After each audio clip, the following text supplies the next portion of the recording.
Narito po ang mga pangyayari naman sa Free Medical Mission. Kasama ang PAO Forensic Laboratory Division Doctors and Manila Central University o MCU Hospital volunteers.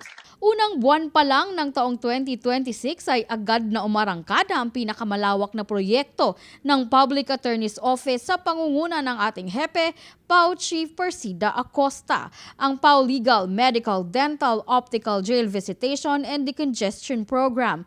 Muli itong isinagawa sa Correctional Institution for Women o CIW sa Mandaluyong City nitong Enero 21.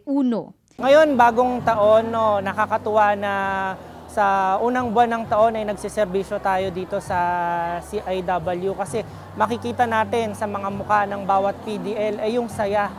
Kasi hindi naman natin masabi na lahat ay may dumalaw sa kanila. So, andito tayo, yung mere presence lang natin, makita lang tayo ng mga PDLs, yung salitang kamusta, napakalaking bagay sa kanila. Makikita mo yung ngiti sa mukha nila, yung parang sabihin mo pa lang yung salitang kamusta, ay magaling na sila. Sa pagkakaloob ng serbisyong medikal ay magkatuwang ang mga doktor mula sa PAO Forensics Laboratory Division at Manila Central University o MCU Hospital. Kabilang sa mga doktor na ito si Doc Gabriel Mercado, isang family doctor na nang matapos ang kanyang residency sa MCU ay ipinagpatuloy ang kanyang pagsiserbisyo publiko sa pamamagitan ng pagpasok sa PAO Forensics Laboratory Division. Pareho kasi kami ng goal ni Chief ang magserbisyo at tumulong sa kapwa.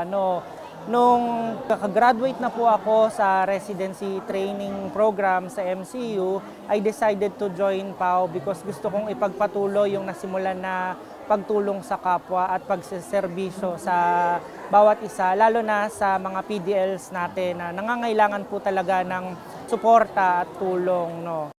May mensahe naman si Doc Gab sa PAO Forensics Laboratory Division Head and Director na isa ring Deputy Chief Public Attorney, si Dr. and Attorney Erwin Erfe. Para kay Deputy Doc Attorney Erwin Erfe, maraming salamat po sa pagtanggap sa akin sa PAO.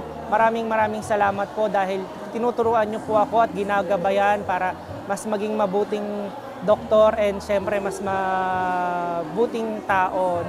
Nagpapasalamat din si Doc Gab sa oportunidad at pagtitiwala sa kanya ng ating hepe PAO Chief Persida Acosta. Para kay Chief Public Attorney Dr. Persida Rueda Acosta, maraming salamat po sa pagtanggap, pagtitiwala na ibinigay nyo sa akin. Makakaasa po kayo na lahat ng gabay at payo na ibinibigay nyo po sa akin ay susundin ko. At ipapagpatuloy ko po na tumulong at magbigay ng serbisyo sa kapwa natin Pilipino.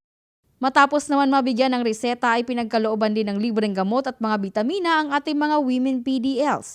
Umpisa pa lamang ito ng taon at tiyak na magtutuloy-tuloy ang serbisyong ito ng Public Attorney's Office. Para sa #PalaNews, ako si Geraldine Ranyes, Persida Acosta, hustisya para sa masa, katarungan laban sa kahirapan.